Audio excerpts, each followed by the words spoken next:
उम्मीद करता हूँ कि इस सारी तामझाम का ढंग का नतीजा निकलेगा। 3, अगर आपको लग रहा है ये सब फजूल है तो फिर आप यहाँ पर आए कि 2, मैं यहाँ इसलिए आया हूँ क्योंकि मेरे साथ जो हुआ वो इस देश में किसी और के साथ नहीं होना चाहिए। वाह।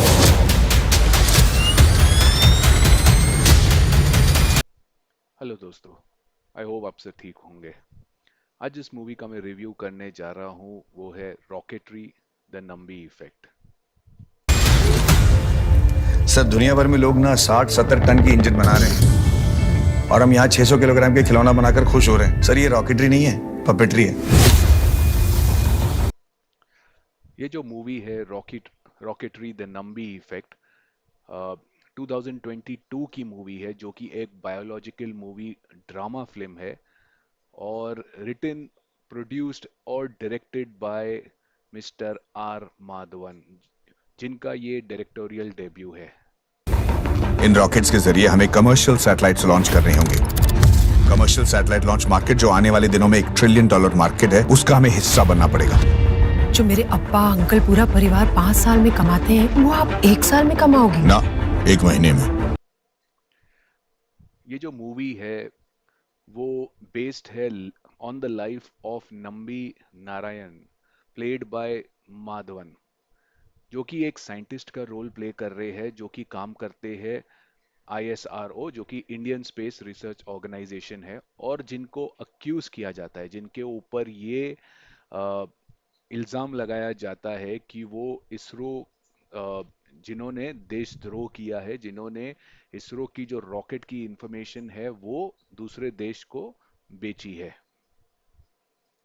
क्या कहती हो, नासा का ऑफर ले लें?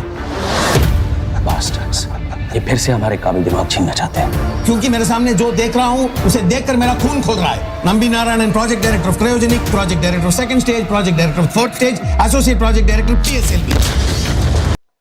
सो यह मूवी जो है वो स्टार्ट होती है ऐसे कि नंबी नारायण जो साइंटिस्ट है, जो माधवन है, वो एक सेट पे आते हैं टीवी के अपना बयान देने के लिए, अपने आप को क्लैरिफाई करने के लिए, इंडियंस के अगेंस्ट, अपने जो ऑडियंस है उनके अगेंस्ट। और जिस इंटरव्यूअर है इसमें वो एक स्पेशल अपीयरेंस दे रहे हैं शाहरुख खान जी, और वो इंटरव्यूअर का रोल प्ले कर रहे हैं।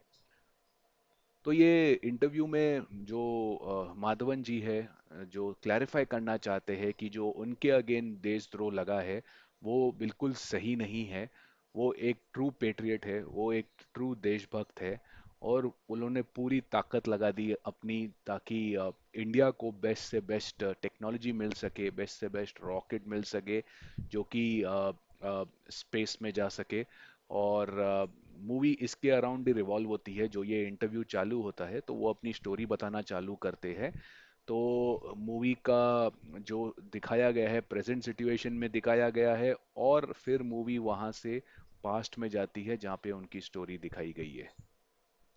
सबको लगता है कि लिक्विड इंजन मेरी वजह से फेल हुआ है, लेकिन सच तो यह है कि मैं आपकी वजह से फेल हुआ हूँ। 400 मिलियन पाउंड्स के इक्विपमेंट स्कॉटलैंड से उठा लाए मुफ्त में। हमारे साइंटिस्ट को फ्रांस भेजकर उन्हीं का इंजन उनसे ही बेहतर बना दिया। रशिया में क्रायोजन।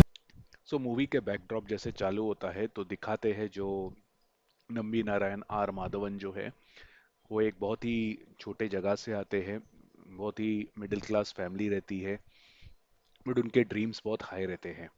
उनका गोल होता है कि इंडिया को बेस्ट से बेस्ट टेक्नोलॉजी दिलाई जाए रॉकेट साइंस में, और हमारे जो रॉकेट्स है बेस्ट टेक्नोलॉजी से इक्विप्ड हो, और वो स्पेस में जाए और सैटेलाइट्स प्लेस करे, ताकि इंडिया आगे चल के जो इस रॉकेट का मार्केट है उसमें, ये $1 ट्रिलियन मार्केट रहता है, उसमें अपनी जगह बनाए। एक इंजन अमेरिकन के नाक के नीचे से निकाल लाए। पागल होने की ताकत आपसे बेहतर और कौन समझ सकता है। ये सब और बेहतर हो पाता अगर तुम नासा में काम करते तो। ऑक्सफोर्ड डिक्शनरी में देशभक्ति का मतलब समझाने के लिए उन्होंने तुम्हारी तस्वीर छाप रखी है। तो मूवी में दिखाते हैं बहुत सारे सीन्स है जहाँ पे दिखाते हैं कि हर देश बढ़ रहा है आगे। USA में दिखाया है कि वो आगे बढ़ रहा है। दिखाते हैं जो आर माधवन रहते हैं वो बहुत ही इंटेलिजेंट रहते हैं, उनकी सोच बहुत ही आगे रहती है। तो इस वजह से और भी बहुत सारे कैरेक्टर्स दिखाए गए हैं जो कि बहुत ही महान कैरेक्टर्स हैं जिनके नाम हम पहले से ही सुनते आ रहे हैं, जैसे विक्रम साराभाई है, फिर डॉक्टर एपीजे कलाम है, उनका भी रोल दिखाया गया है जो इस मूवी की शान बढ़ाते हैं। तो जो माधवन रहते हैं उनको जो इसरो है वो भेजती है यूएसए में पढ़ने के लिए, जो नई टेक्नोलॉजी रहती है लिक्विड इंजन की, वो उनको पढ़ने के लिए भेजती है ताकि वो इंडिया में बेस्ट से बेस्ट टेक्नोलॉजी लेके आ सके। तो मूवी में ये दिखाया गया है कि जो माधवन रहते हैं वो अपनी अपनी अपनी स्किल से, अपनी होशियारी से कैसे वो टेक्नोलॉजी को इंडिया में लेके आने की जद्दोजहद करते हैं। ऑल्दो फुल चैलेंजेस लग जाते हैं, दूसरे देश उनको रोकने में लग जाते हैं, वो नहीं चाहते हैं कि इंडिया आगे बढ़े। तो मूवी में ये पूरा दिखाया गया है कि जो माधवन है वो कैसे अपनी इंटेलिजेंस से, कैसे अपने जिद से वो टेक्नोलॉजी को इंडिया ले आ सकते हैं या नहीं, ये मूवी में बताया गया है।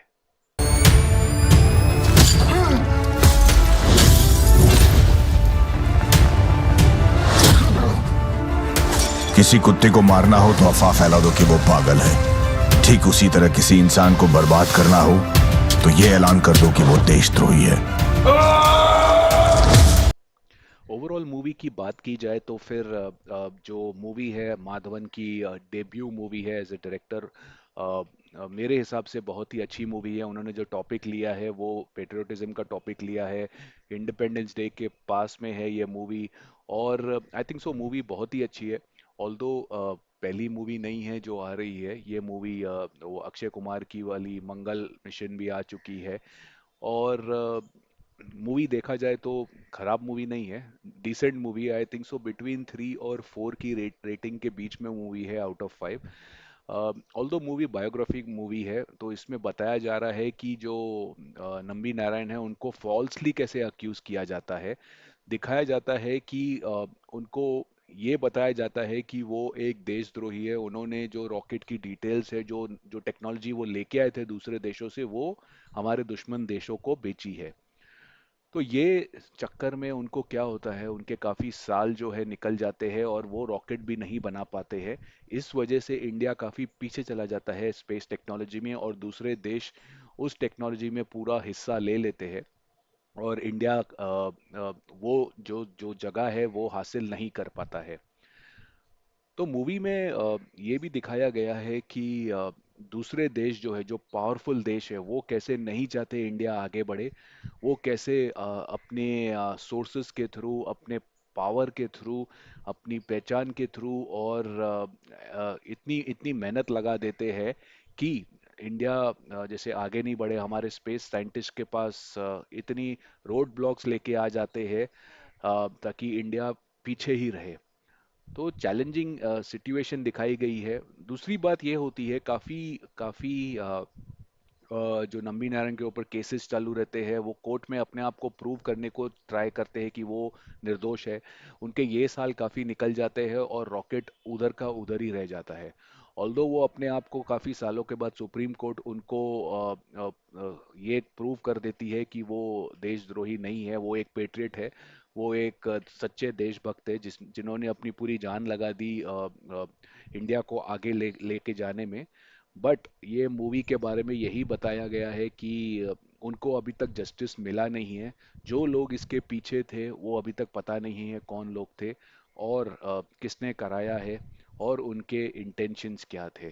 तो नंबी नारायण का यही मैसेज रहता है कि उनको जानना है कि किसने किया है, और ताकि आगे की जनरेशन, जो हमारे आगे के बेस्ट जो जो ब्रेन्स आएंगे हर इंडस्ट्री में, वो ब्रेन ड्रेन नहीं हो पाए दूसरे कंट्रीज में, ताकि हमारा देश भी आगे बढ़ सके और फुल फोर्स से एक वर्ल्ड पावर बन सके। यहाँ कोई पॉपुलैरिटी कॉन्टेस्ट जीतने आया हूँ, एक मिशन के लिए आए हैं बस। Stop the engine! Stop! There's no time! अब सितारों तक पहुंचाने वाली जिम्मेदारी तुम्हारी। क्या समझ रखा है मुझे? तो मूवी मेरे हिसाब से काफ़ी डिसेंट मूवी है। जैसे मैंने बताया बिटवीन 3 to 4 रेटिंग। माधवन की एक्टिंग बहुत बहुत ही अच्छी है। और उनके साथ बहुत सारे कैरेक्टर्स हैं मूवी में, सबने अपना रोल अच्छा प्ले किया है। Movie definitely a family movie है, ड्रामा है मूवी में, थ्रिल है। अ, अ, और देखा जाए तो मूवी फैमिली मूवी है। फैमिली पूरी बैठ के देख सकती है ये मूवी। अ, मेरे हिसाब से माधवन की जो ये मूवी है फर्स्ट स्टेप है, काफ़ी काफ़ी डिसेंट उनका ये स्टेप लिया है उन्होंने। और जो रिजल्ट्स आए हैं वो भी काफ़ी अच्छे हैं। ऑल्दो एकदम सुपर हिट मूवी नहीं बोल सकते, but it's since biological movie है तो मेरे हिसाब से ये 3 और 4 के रेटिंग में बीच में आती है। एक बार तो ज़रूर देखना बनता है। और थोड़ा देखने से एक पेट्रोटिज्म की फीलिंग भी आएगी। देखा जाता है कि जो साइंटिस्ट है हमारे, वो कभी सामने दिखते नहीं है और बैकड्रॉप में इतना सारा काम होता है, इतनी मेहनत लगती है। और वो लोग कोई सेलिब्रिटी से कम नहीं है, ऑल्दो उनका फेस कभी सामने आता नहीं है। तो मेरे हिसाब से everyone should watch this movie. And please do let me know ये मूवी आपको कैसी लगी। और please like share comment subscribe करें और बताइए और कोई मूवी देखना चाहेंगे। Thank you so much guys, have a great day, do take care, bye bye. मैं एक रॉकेट साइंटिस्ट हूँ।